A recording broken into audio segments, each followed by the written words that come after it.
Kuwait Chittagong রুটে বন্ধ হওয়া বিমানের ফ্লাইট পুনরায় চালুর দাবি জানিয়েছেন কুয়েত প্রবাসী বাংলাদেশিরা। করোনার সময় বাংলাদেশ এয়ারলাইন্সের সরাসরি ফ্লাইট বন্ধ হওয়ার পর আর চালু না হওয়ায় ক্ষুব্ধ তারা।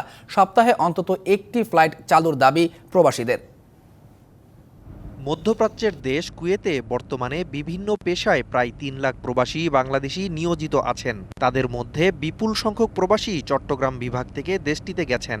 কুয়েত থেকে সরাসরি চট্টগ্রামে বাংলাদেশ এয়ারলাইন্সের ফ্লাইট চালু না থাকায় ভোগান্তিতে পড়তে হচ্ছে প্রবাসীদের। চাহিদা হচ্ছে, ডিমান্ড হচ্ছে বাংলাদেশ বিমান যেন চিটাগাংয়ের মধ্যে ডাইরেক্ট ফ্লাইট চালু করে। এই রুটে সরাসরি চলাচলে টিকিটের চাহিদা থাকলেও বাংলাদেশ এয়ারলাইন্সের ফ্লাইট না থাকায় বিড়ম্বনায় পড়তে হচ্ছে ব্যবসায়ীদেরও। কুয়েত থেকে যদি চট্টগ্রামে সরাসরি একটা ফ্লাইট চালু হয়, অনেক সহজ হবে দেশে যাওয়ার জন্য। সরাসরি চিটাগাং যেতে পারলো, লাভবান বিমান এবং আমাদের দেশের যাত্রীরা সরাসরি চিটাগাং ভ্রমণ করতে পারলো। ইলাস্টোমের ইমার্শন থাকায় দেয়াল থাকে ড্যাম্প প্রুফ, ফাঙ্গাল মুক্ত। Rainbow Paints, the colour of joy. মধ্যপ্রাচ্যের অন্যান্য দেশের সাথে চট্টগ্রামের সরাসরি বাংলাদেশ এয়ারলাইন্সের ফ্লাইট চালু থাকলেও কুয়েতের সাথে বন্ধ থাকায় ক্ষুব্ধ প্রবাসীরা। সন্দ্বীপ, নোয়াখালী, কুমিল্লা, ফেনী এই জায়গার মানুষগুলো অনেক বেশি কুয়েতে।